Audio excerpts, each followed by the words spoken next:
Hello everybody, it's Tim here again, here with another movie review, this time for Don't Breathe, Part 2. Now, Don't Breathe Part 1, I did a review for it back when it came out. That movie was extremely hyped up to me. I watched it, I went in with that super hype because everyone had it so hyped up. I didn't think it was great. I gave it a 3 out of 4. I thought it was good. It was a good, like, home invasion movie with a twist. I didn't love it, but I thought it was good. I rewatched it again before this one so I could kind of refresh my thoughts, hop out of the way, see what I thought about it now going into this one. I liked it more. I liked the first Don't Breathe more. So if you go back and watch my review on that, you'll see I'm a little more lukewarm on it. Watching it again, I liked it more. I still didn't think it was great, but I would give it a 3.5 out of 4. I thought it was a pretty good like home invasion movie with a twist. It's got the kids like breaking into this blind man's house or whatever. I think the actor's name is Stephen Lang. I believe he was also the bad guy in Avatar. I know he was in Fire Down Below with Seagal, and he played the blind dude who was like an ex-war vet who had went crazy because his daughter died and he had been blinded in the military, and everything about the military life and all that drove him crazy. So he's pretty much a dude that went over the edge. Not really a guy that's inherently evil, just somebody that went kind of crazy, similar to like Jigsaw in the Saw movies. And he was was keeping the girl hostage there that killed his daughter, who was rich, and got off for it, for killing her in a car wreck just because she had money. And he was impregnating her with his own semen from artificial insemination, which is pretty funny. And he didn't actually want to rape her because he's not truly evil. He's just kind of crazy and vengeful. So he was like, gonna artificially inseminate her. And the kids broke into his house to rob his place. And one of them was just like a thug, and he pretty much kills him. And then Jane Levy's character, who in the movie they try to make kind of sympathetic because she had like a little sister she wanted to rescue from a trailer trash home. But at the same time, the guy who she's living with, he's not like abusing them or anything. I mean, yeah, you can tell she needs to be in like a better life and all that with her sister, but she's going off to steal from a war vet. I mean, the only reason you end up rooting for Jane Levy in the movie is simply because they show you that this guy is crazy. He's went crazy, so it makes you automatically root for Jane Levy. Like, other than that, you would be rooting for the blind dude in that movie because Jane Levy's character is not very likable. There's the other boy who's a member of the group whose dad's like a cop and he uses like these keys or whatever to open doors so they can break into people's places. And he's like more of the good-hearted person of the group. Like, the only reason he goes along with this stuff is because he's got a crush on Jane Levy's character and she knows it. And she basically uses her seduction to keep him around. Like, she's not a good person. I mean, her intentions are good, wanting to help her sister, but she's willing to use anybody and do whatever she can and hurt anybody, basically, if she needs to do this. Like, she wouldn't really be willing to kill the blind dude, but if he did get killed, like, she wouldn't complain about it. She would just take the money and get the hell out of there. Yeah. Yeah, she's not a good person in that film. Like, in the first movie, they tried to make everybody, like, morally gray, but at the same time, they want to make the blind man so crazy that they make you automatically root for Jane Levy's character and all that. And when I first watched that kind of bothered me because by the end, I'm like, well, she got this innocent boy killed who she just pretty much sweet-talked into helping her, who was going along with it. And yeah, he knew the risk and all that, but at the same time, he's a teenage boy. He's not that bright. So she knew. It's her fault that he got killed because he stayed multiple times to help her when he could have escaped. And she ends up getting away scot-free at the end. I know that bothered some other people too. Even though that movie's mostly liked, I've seen some reviews from other people who were pissed off about that too, who didn't like her character. And really, she's not that great of a person. She's just kind of the default hero because the blind man's worse because he's so crazy. In this second one, they go for something totally different. Like I said, though, that did bother me the first time I watched the first movie. Watching it now, though, I'm like, okay, these are all morally gray characters. The blind dude, he's not really evil. He's just kind of crazy. The girl is just trying to save her sister from this place. It would have worked better if they would have shown the guy to be like, who she was living with in her trailer trash home, to be like more sexually abusive and all that, like trying to take advantage of her and stuff like that, or hurt her sister and stuff.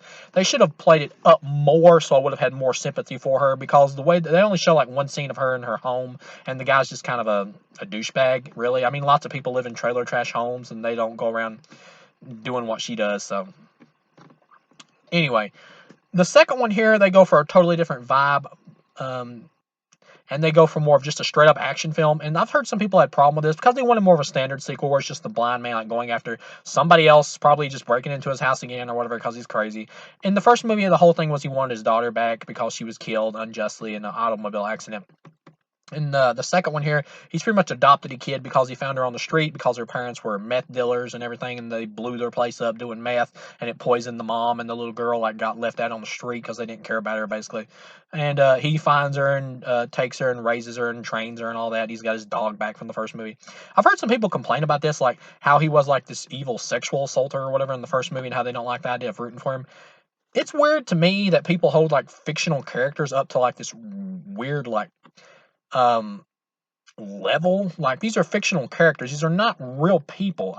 I mean, audiences do know that, right? It's just weird nowadays how like, people on Twitter and stuff demand that like fictional characters be like representations of good morals and stuff.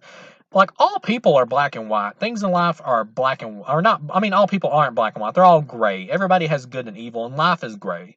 There are people who do bad things, but will jump into a river to save a dying animal that's in distress. It's just the way it is. The blind man is not inherently evil. He's just the guy who's went crazy because he's so over the edge and because his life was so horrible, which is still no excuse for the things he did in the first movie. But at the same time, it's understandable from a human standpoint. If circumstances wouldn't have went the way they did for him in his life, he would have probably been a national hero. Here in the second one, he's protecting this little girl, and she's pretty much brought the humanity back out in him. And the little girl is really the main character of this movie, and she does a really good job here. And Stephen Lang, once again, I believe is the actor's name. He's back as the blind man again. He does a great job here. One weird thing though is I believe he's like on the run from the police and everything, which is weird to me because at the end of the first movie, they came into his house and they found the dead bodies of the people, and he just like claimed they were intruders or whatever, and they would have had no reason to search his house or to doubt his story.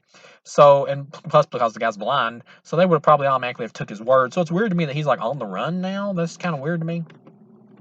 Like, I'm happy they did something different here. This is an action movie. You can't even compare this to that first flick. This is an action movie with the blind man as an anti-hero trying to save this little girl. There are some cliches here. This story's a bit more cliched than the first one, but at the same time, it's more entertaining because the action's really good here.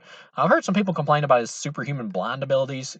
There's nothing like too over the top with his blind abilities. I mean, like he's laying in water, he plants his stuff in some water, and when the bad guys step on it, he like feels the ripples of how many they are when they step, and that way he can jump up with his gun and pow pow pow take them all out. It's nothing too over the top. It is a little bit pushing it, but once again, it's a movie. If it's as long as it's entertaining, it doesn't really matter. Like if you don't like the first one because maybe you don't like Jane Levy's character, or you're just not a fan of like a home invasion twist type movie, like I said, and I'll go ahead and say it, I like this better than the first one because I think this is a better action movie than the first one was a horror thriller. But at the same time, I don't think this is much better than the first one. It's more entertaining, but I think they're pretty close to like neck and neck. I just like this one slightly more because the action is a lot cooler here and it's just more enjoyable to watch. Like I could easily pop this one on at any time and just have an entertaining time. The bad guys want to take the little girl so they can take her organs out and save the mom or whatever. Like the main dude is like her dad. And it never really explains like how these guys just being like local meth dealers or like funding this whole gang and all that, and they're going around like selling people's organs and everything. And it is also kind of a little bit of a stretch that they still in the same neighborhood, and the guy finds out like his daughter is actually still alive. She's been missing for 8 years, and he just happens to run into her. That's a little much, but they needed to get the story along, and you kind of get past it. And they pretty much show up there. And another thing is they show up there and kill the guy's dog, which they do try a little too hard though to make you root for the blind guy by making the bad guys like so evil. They do try a little hard. But at the same time, once again, this is an action flick. It's not trying to be like the first movie where everybody was in a morally gray area. This is much more of an action flick. Like in the first movie, if it hadn't have been for the fact that Jane Levy's character was like trying to help her little sister get out of a what we imply is an abusive home, then really you'd almost be rooting for the blind man because he's taking the woman hostage who caused his daughter to get killed, and he's killing a couple thugs who broke into his house to steal his shit. So really, you'd almost be rooting for the blind man. So they had to make him worse in that first movie in order to make you really root for Jane Levy to get away, in which I understood that. I was okay with that. But at the same time, I didn't really love Jane Levy's character either. That's just a movie of morally ambiguous people on a morally ambiguous situation, which really he shouldn't have killed them in that first movie. He is still worse in that first movie than they are. But at the same time, it's more understandable from his point of view because he is insane. In the second movie, um, it's it's him as the hero. And once again, I heard some people had some problems with that. I guess it's the whole like women's right movement thing and all that, which is an understandable good thing. It can be a good thing if it's as long as it's not abused. But all movements and good intention things are normally abused by people who are just looking to profit from them. But yeah, I've heard because he was like a sexual assaulter in the first movie, or tried to sexually assault a woman with a turkey baster with sperm. So yeah, I kind of understand being a little edgy about it, but they don't make his character a hero. He's an anti-hero in this film. We've seen millions of movies about characters like this. They've been done 1,000 times, millions of times. I mean, there's plenty of anti-hero movies because all people have good and evil. And this is a guy who just lost his way due to insanity. And here he is trying to basically redeem himself by saving this little girl. And he goes in there to rescue her. They're trying to take her heart out. And I like that one of the bad guys there, even though he's a member of the team, he's not cool with killing a little child and taking her heart out. So he's like, go get him, man. And he goes in there, and you get a pretty cool fight scene with him and the main guy. And he, like, throws some smoke bombs out and blinds him. The action scene when they go to his house at the beginning to, like, kidnap the little girl, it does go on a bit too long. And it almost felt like it was the first and second act of the movie combined together into one. It does go on a bit too long. And he's got this friend, the blind man does, who is also in the military, this female or whatever. And I would have liked more information on that. And his dog gets killed, but the bad guys have a dog that he saves because they're willing to burn down the house with their own dog in it. He saves it and takes it and adopts it and uses it to find their place because it wants to go back to its home. He gets there, he rescues a little girl. We get some pretty cool action scenes like I was talking about. He takes his thumbs, like rams them in the dude's eyeballs and blinds him. And it comes to the little girl, and the blind dude comes up behind him and, like, stabs him to the back. The guy he blinds, the main bad guy, comes up and stabs the dude in the back, stabs the main hero, Stephen Lang, in the back, anti-hero, and he's about to die. And then main bad guy gets killed by the little girl, and then he's dying basically, and he tells the little girl to get out of there and confesses to all the horrible things he's done.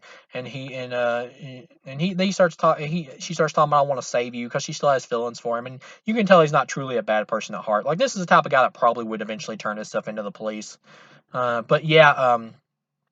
And he says that she already did save him, and he lays down and dies. Pretty much, the little girl leaves, and she goes into this orphanage place with all these other little kids, because she kept talking about in the movie how she wanted to have other child friends. And at the beginning of the movie, she's talking to these children that are from this, like, I believe it's like an orphanage or whatever you call it, halfway house or something. And she's there with them at the end, and she tells them her name is Phoenix, which I think is the name that Stephen Lang's character, like, gave to her at the beginning of the movie, because he's obviously a much better father than her own father. And that is one other thing. Like I was saying, they do try a little too hard to make the bad guys a little bit too evil. Like, the fact that the dad has, like, no feelings whatsoever about killing his own daughter to save his scumbucket wife is a little weird to me. It's a little weird that he even cares about his wife. Like, really, they're just like meth dealers. They don't seem to really care about anybody. Like, you could have explained that a little more to make that a little more, like, believable, about how he doesn't care anything about his child and why he cares so much about his wife. It is pretty cool though when the wife is in a wheelchair and she gets shot and she's, like, hanging above this big hole in the ground inside the building, or hole in the floor or whatever, and the little girl's, like, handcuffed to her, and she has to take a blade and, like, slice the mom's hand off to rescue herself. That was kind of cool. And like I said, you get to the end, and then the movie's over. Pretty much the little girl goes to the halfway place to stay. It's an enjoyable action flick. You get to the end, after the credits, there's a bonus scene where the dog or whatever is, like, sniffing around the rubble, and you get the idea that maybe the blind man is, like, still alive, and maybe the dog finds him. Now, it all depends on how this movie does in box office. If it does good enough, we could get a part 3. But at the same time, I feel like this is a fine ending to this blind man character. I don't really know what you could do with a part 3 with this character again, but they did something totally different here by doing an action movie. Maybe you could do something once again totally different with a number 3. Like, this guy's pretty much redeemed here. Like, I don't feel like if he comes back again that he would be the type of guy anymore that if somebody broke back into his house that he would just go on a rampage and kill him again. Like, if they did another one, it would have to be probably another anti-hero revenge type movie or something, like him going out and fighting worser people than what he was in his life when he went over the edge. Or maybe you could have him, like, go, but you could do something even more different. Have him, like, go back into the military and fight, like, in Afghanistan or some crap or something. I don't know. Like, I'm not really sure what you could do with a part 3. Like, I feel like this is enough. But if they do make a third one, I would check it out. Honestly, as an action flick, like, not really compared to the first one that's doing its own thing, because this is really doing its own thing. It's like going from House of a Thousand Corpses, which is like a Texas Chainsaw Massacre redo in that same spirit, and then going to Devil's Rejects, which is like a road revenge movie existing in the real world. This is a totally different movie that can't even really be compared to that first one. This is an action film. For an action film, I'd give this a 4 out of 4. I liked it slightly more than the first one for what it is. I see the scores online on IMDb. The score's a little bit lower on IMDb than the first film in terms of points from 1 to 10. And I think the reviews are a little weaker than part 1. That's because people are comparing it more directly to part 1. But they're totally different movies. I don't see how you can even really compare this to the first movie, except maybe in some of the scenes that kind of try to have a little bit of intensity compared to that first one. I will say I did kind of miss the more horror intensity of that first one a little bit compared to this one. But all in all, yeah, this is a 4 out of 4. This is a great fun action movie. I don't really see any harm in it or anything bad about it. Like, it's just another anti-hero action film. It's perfectly enjoyable, and I liked it, and I would easily pick it up on DVD or Blu-ray, just like I own the first one. And I like the first one now more than I did before. Like, that was just a movie, like I said, about morally ambiguous people all in bad situation who come head to head with each other, except for the boy who's the most kind-hearted, but kind of just gets into a situation that he shouldn't have been in, and that's what gets him killed. And then the second one is just a straight up action anti-hero movie. And maybe that's kind of disappointing because you probably might have wanted something more morally ambiguous like that first flick with characters who are more in the gray areas instead of just a straight up action movie. I can understand that, but at the same time, I like action flicks. I'm okay with that. And Stephen Lang's cool. He does cool in action. No problem with it. Yeah, so all in all, this is a 4 out of 4 for me. It's just a great fun action movie. There's nothing really more that can be said about it. If the franchise stops here, I'm fine. If we get another one, then I look forward to seeing whatever they do next. But I hope it's something again different, just like this was different from part one. So thank you guys for watching, and I'll see you again.